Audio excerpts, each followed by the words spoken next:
Hello. So I'm creating this video to advocate for the separation of psychiatry and state. In the United States, psychiatry is basically the state-sponsored religion. That's sort of the truth. Um, it's sort of official and sort of not official. It's not official in the sense that they don't call it a religion. They call it well, yeah. They call it the criminal justice system mixed with this psychiatric system. So anyway, I'm not trying to reinvent the wheel here. Ultimately I could just refer you to read books by Dr. Thomas Szasz, who is a 90, well, he passed away this year at the age of 92. He calls psychiatry a pseudo-medical cult. And yeah, I think that's a fair way to classify it. A pseudo-medical cult isn't a fake medicine. Neurology is the medical study of the brain. Psychiatry is the pretend study of the brain. There's it's just not something you can research very well, as far as I understand. But they try to, publish research and pretend they can research it really well. But supposed psychiatric disorders are much different than real diseases.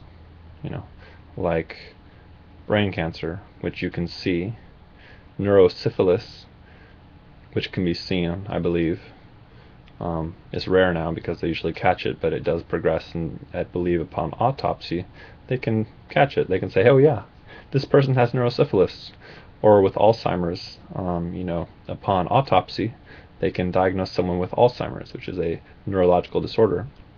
However, upon autopsy, unless you know the person's social and diagnostic and psychiatric history, you cannot do an autopsy and determine if anyone has depression, schizophrenia, bipolar disorder, or other such disorders, except perhaps if you were to test their blood and see they have an antipsychotic in their system. Then you could perhaps make the inference they were diagnosed with a psychiatric disorder. But the whole point is they're different than actual diseases and disorders. Depression is not like it's not like the flu.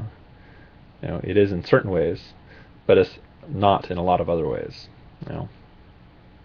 So anyway, this video I'm saying let's separate psychiatry and state. How's that done? Well, you abolish the insanity defense, so you don't let psychiatrists testify,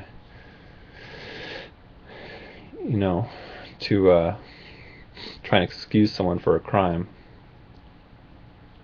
to say that they're not guilty because they're insane.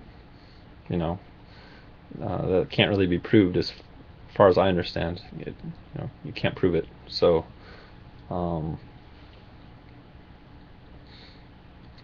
it should be abolished, the insanity defense.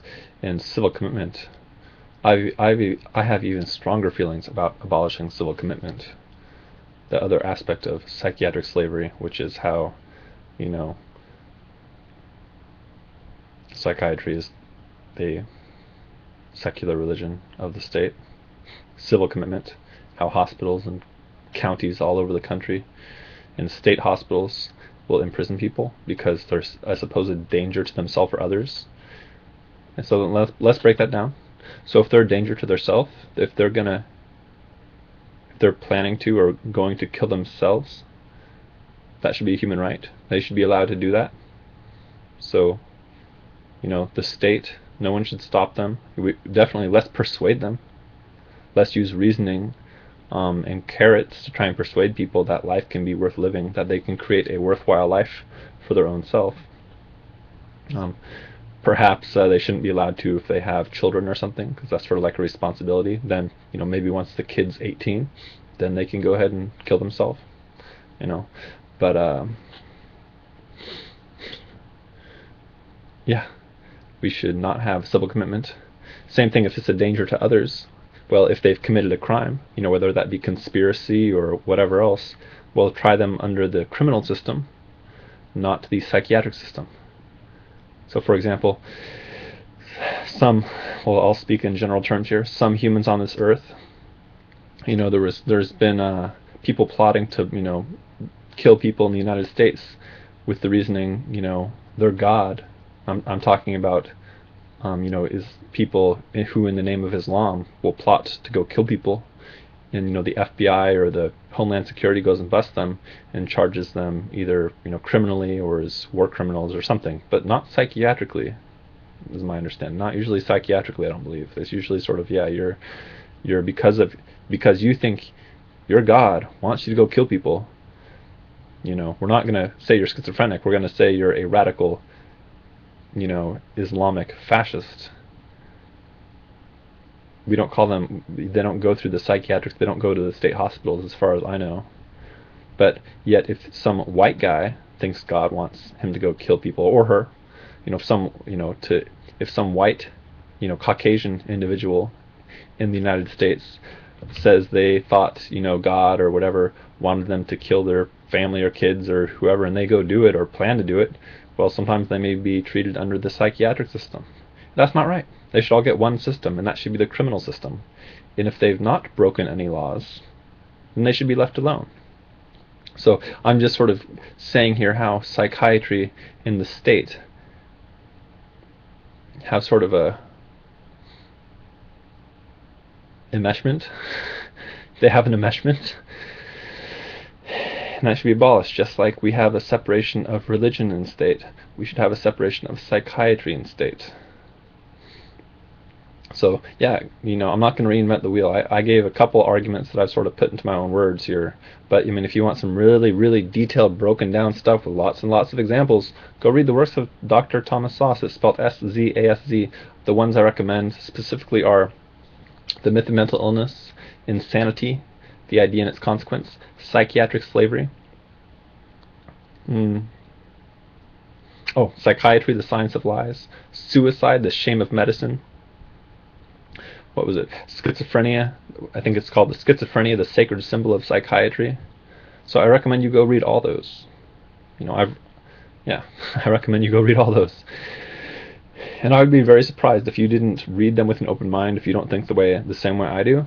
I would be very surprised, And anyway, so if you agree with me, be proactive in trying to, be proactive in trying to help separate psychiatry and state. Slavery was legal in the United States until like 150 years ago, 1850 something maybe, and I think in Sweden they abolished it in like 1300, 1400 maybe, and I think in the rest of Europe still before us here in the United States. So they abolished chattel slavery, which was in the United States was enslaving Africans. And then now they're African Americans, but we stopped doing that because it wasn't right. And there was a time when most people thought it was right. There was a war, at least partially, because they think it's a good thing to do. Enslave other human beings. And even there was drapetomania was a supposed psychiatric disorder. Well, they didn't really call it psychiatric, but a mental disorder that I can't remember the name of the guy.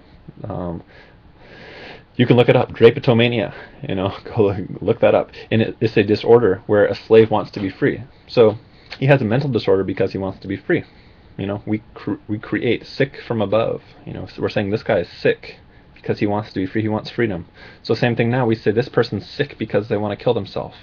Or this person's sick rather than criminal or stupid because they want to go hurt somebody else. It's not a sickness, it's stupidity. If somebody's, going to go do something that they're going to end up in jail or for the rest of their life or get the death sentence, that's stupidity. I don't think that's insanity, it's just stupidity. Maybe it's really poor reasoning, or just... Anyway. So, yeah, I'll probably post this about now. So the take-home message here again is separate psychiatry and state. So, yeah, thanks for watching. Please subscribe to this channel, share this video with others, watch my other videos, and visit my websites. So, I don't really have any more to say at this moment. Also abolish aging. I have other videos on, like, Aubrey de Grey and the SENS Foundation, And about radical life extension, I think that's a great thing. So, yeah, thanks.